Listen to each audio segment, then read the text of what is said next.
Hi, I'm Trenick here at EPSO's Dive Shop in Gatineau, Quebec, and I'm the former owner of a CUDA 650 and the new proud owner of a Piranha P2 from Dive-Xtra.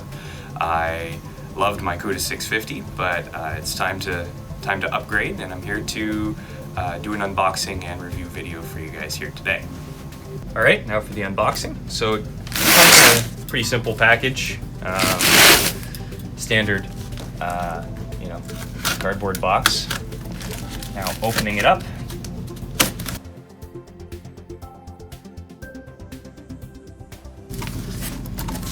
Bit of packing material, all cardboard. They swapped to recyclable material, having gone green, and trying to reduce the waste, which is of course good for the ocean and not have plastic in it. It's a fairly simple kit. You end up with just the scooter already pre-built with all the modules. Now batteries are not actually included, you'll have to buy them separately. They do offer them on their website for sale, but if you have your own particular manufacturer that you'd like to purchase from, you can always order that. But just remember to order batteries either from them or from an independent supplier when you do buy your scooter. So there's another box, which I'll be looking at in a minute. But really, the main thing that you're going to want to look at is your scooter, which is already ready to go. Alright, so the biggest change from the CUDA 650 is the modularization of pretty much everything on the scooter, and what that does is it allows you to change the capacity, change the range, and carry less weight if you don't need it. Now, they added these ring modules, which is what actually differentiate between the P1, P2, and P3 models. And they actually went one step further and modularized the batteries themselves.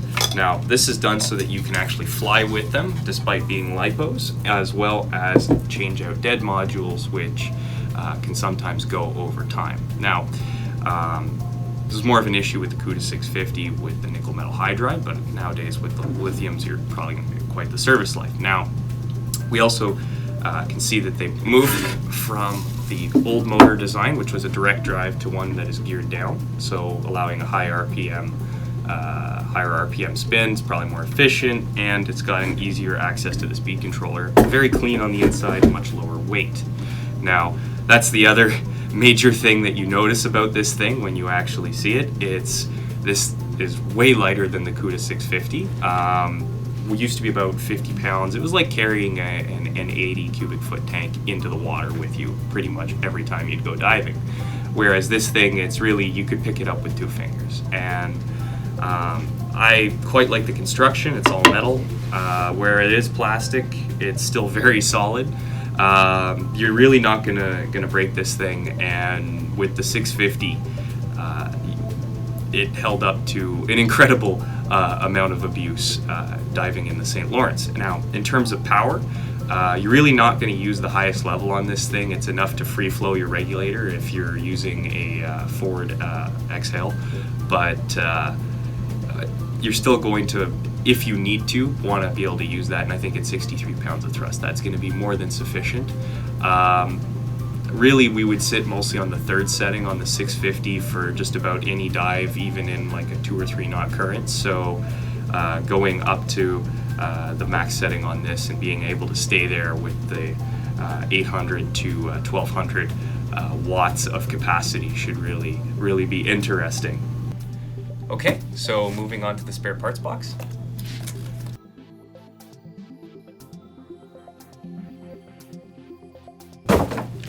You get a small bag with your thing, and included is O-rings, prop blades, thumb screws, your replacement handle, replacement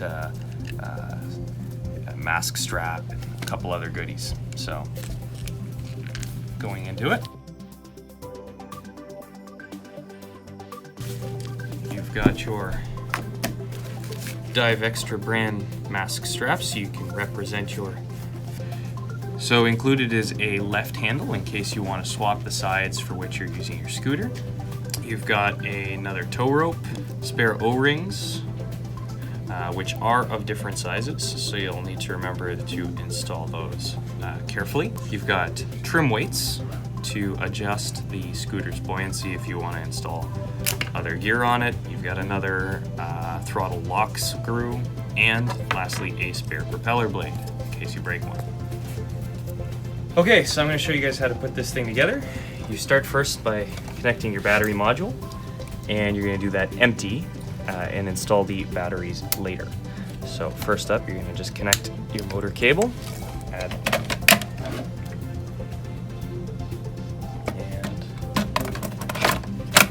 just pretty much click in. Before you add the next module, you're going to want to make sure all of these batteries are fully charged and working, so you're just going to activate this and turn it on. Now, be careful, because once this is turned on, the batteries will start draining, so make sure that if you're planning on storing the scooter, you don't leave it in this mode. So, however, as you can see, all batteries are functional. You wouldn't have them all light up if they weren't. It indicates which ones are working, and this is the where you'll connect your next module. Okay, like the previous module, you're going to want to hook this up and just go with like colors.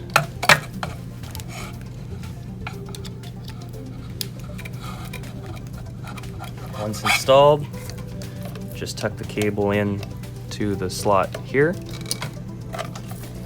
and there's again a down arrow. You're going to want to just line it on the O-ring and snap it in place. Once that's done, you can install all batteries. For the last module that you install on the P2 or P3 or P1, you're going to want to leave the upper right one free to tuck the cable in.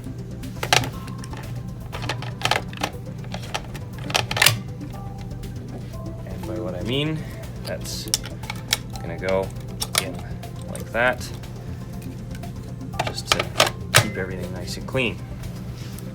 Again, make sure to turn it on, and you can add your cap. So, this is part of your trimming system. This is going to have to be the one that faces down. It is adjustable, meaning that you can add a certain torque to the scooter if you don't like the way it sits in the water, and you're going to want to make sure that that is down. So line it up with the arrow so that the handle is in place, and again float it on the O-ring and push in. Your scooter is now sealed. As you go underwater, the water pressure will actually hold it shut, and of course these O-rings are pretty tightly on, but just to make sure, there's a strap that you can then use. Okay, once the strap is in place and it's adjusted properly, you're going to want to leave just a little bit of slack in it and pop it in place. Your scooter's now pretty much ready to dive and hooked up. It's not going anywhere, it's very solid and very lightweight. All you have to do now is unscrew the throttle switch when you're actually ready to use the scooter, and your reed switch is here.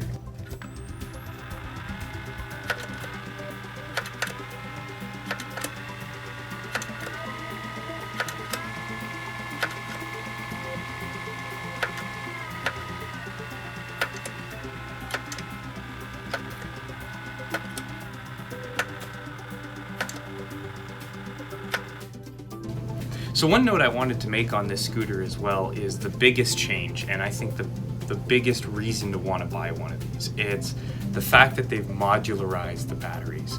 So the ability to do all the servicing yourself, to charge these things quickly using a standard drill battery charger, and to have your power unit basically broken down into these easily swappable modules. You're not going to need a technician. You're not going to need to purchase expensive units at $1,000 to $2,000 each or more, and it basically just makes your scooter have an almost infinite service life. The reason that we started to move away from the 650 was really centered around the idea that the battery started to drop off. Now, of course, lithiums tend to do that a lot less, but going from an expensive battery module that was proprietary and being able to just go down to Home Depot and get a $60 battery or something like that, it's practical, and it means that you're never really going to run out of juice.